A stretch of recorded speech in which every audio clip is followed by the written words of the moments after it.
नेपाल प्रदेश की वादियों और पहाड़ियों को पार करते हुए नीलकंठ वर्णी आ पहुंचे पोखरा सरोवर पर। नर्तनु है नैया केवट हरि नाम, संतन संग प्रभु भजो मिले परम धाम। नर्तनु है नैया केवट हरि नाम, संतन संग प्रभु भजो मिले परम धाम। पोखरा की सेती गंगा नदी में स्नान कर उसे पावन करके नीलकंठ वर्णी आगे बढ़ चले। मध्य में सूर्य रहता है और उस सूर्य के चारों ओर अलग अलग ग्रह परिभ्रमण करते रहते हैं।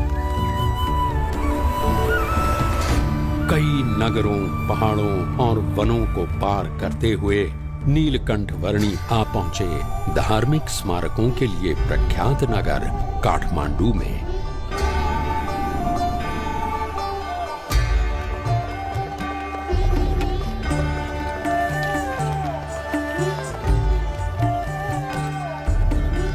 काठमांडू में नीलकंठ वर्णी ने पशुपतिनाथ मंदिर के दर्शन किए और वे बागमती नदी के घाट पर भी पधारे।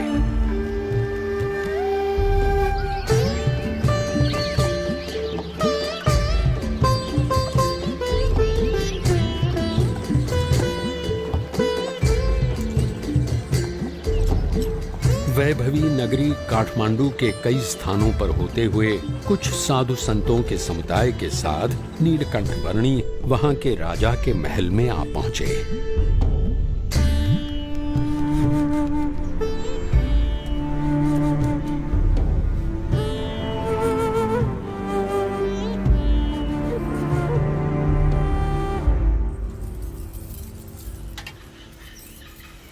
यहाँ उपस्थित सभी लोग ध्यान से सुनिए। हमारे राजा जी को कुछ असाध्य रोग हुआ है जिससे उनके पेट का दर्द मिट ही नहीं रहा है। यदि किसी को भी इस रोग और उसके निवारण की जानकारी हो तो वो बताएं और हमारे राजा जी का इलाज करें और उचित इनाम भी पाएं।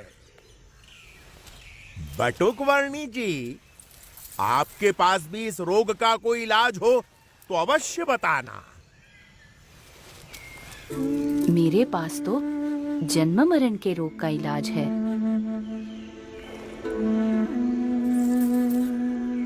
सोच समझकर बोलना बालक। मैं राजा हूं, रण बहादुर साहा। सन्यास में भगवान होते हैं। ये सोचकर मैं साधु संतों और सन्यासियों को मेरे रोग का इलाज करने के लिए बुलाता हूं। और मेरा इलाज करने की बात करके जो इलाज नहीं कर पाता, ऐसे हर एक हकीम, वैद्य, साधु, संत, सन्यासी सबको मैं जीवन भर के लिए बंदी बनाकर सजा देता हूं।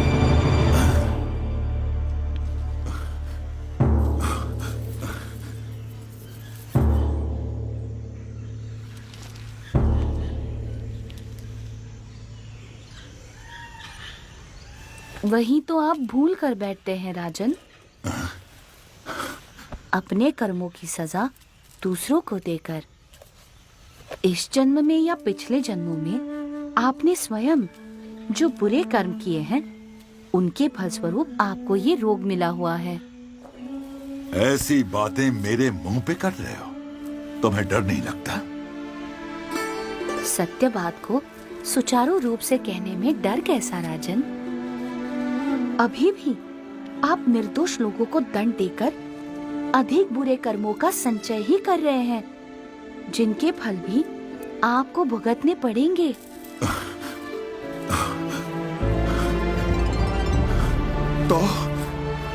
तो मैं क्या करूं? कैसे छुटकारा पाऊं इन सब से?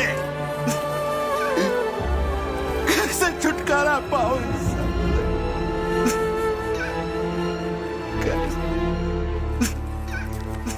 जो भी दुख आए उसे अपना प्रारब्ध और अपने कर्मों का फल समझकर और परमात्मा की इच्छा समझकर अपना लो। अपनी भूलों का पश्चाताप करके और परमात्मा को प्रार्थना करके प्रायश्चित करने से दुख का निवारण हो सकता है।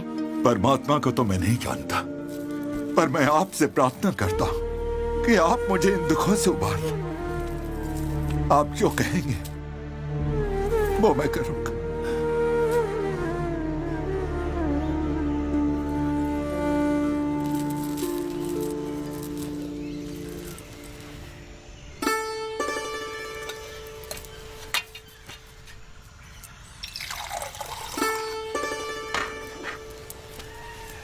ये पी लीजिए।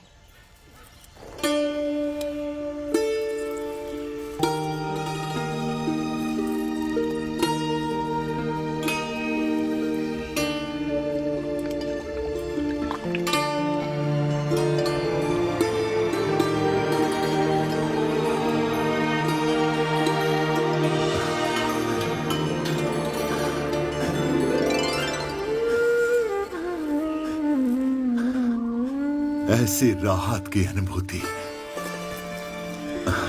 मुझे आज तक नहीं हुई प्रभु।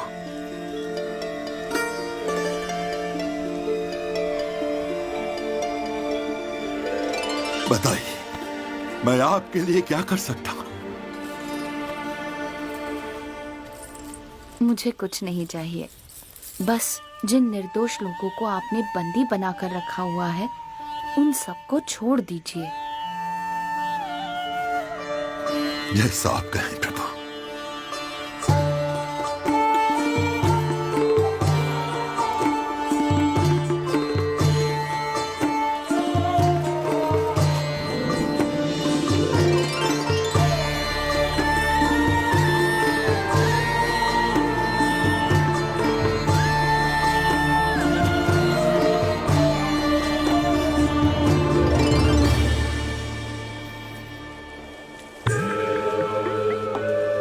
काठमांडू से आगे उत्तरी नेपाल प्रदेश में यात्रा करते हुए नीलकंठ वर्णी ने तिब्बत प्रदेश एवं चीन प्रदेश की ओर दृष्टि की और वहां से पूर्व दिशा में आगे बढ़ते हुए वे वराह तीर्थ आ पहुँचे। जीवन भर सदाचार पूर्वक सेवा के अच्छे कार्य करते रहना वह अच्छी बात है, परंतु वह आत्यंतिक मोक्ष के लिए पर्याप्त नहीं है।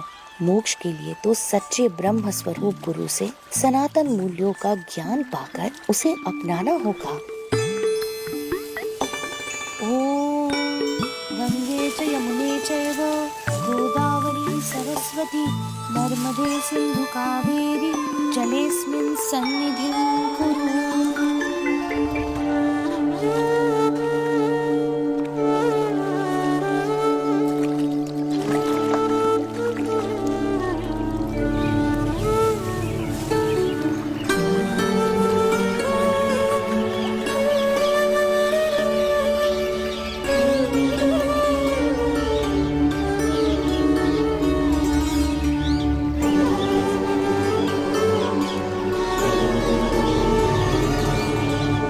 अपनी कल्याण यात्रा से नेपाल प्रदेश को पावन करने के पश्चात नीलकंठ वर्णी उत्तर पूर्वी भारत के असम प्रदेश में सिरपुर, परशुराम कुंड आदि स्थानों में पधारे और वहां से आगे असम प्रदेश में नीलकंठ वर्णी के स्वागत के लिए मानो ब्रह्मपुत्र नदी के नीर तत्पर थे।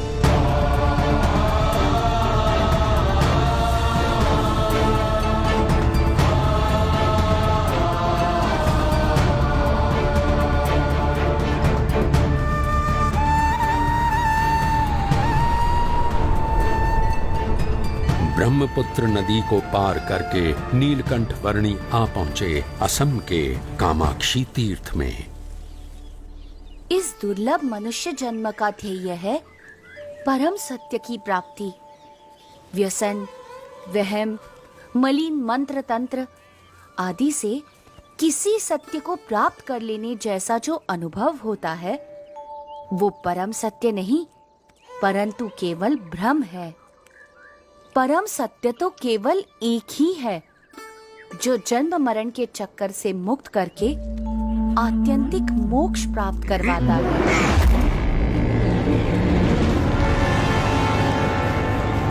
ए बच्चे, क्या सुख दुख की बातें बना रहा है तू?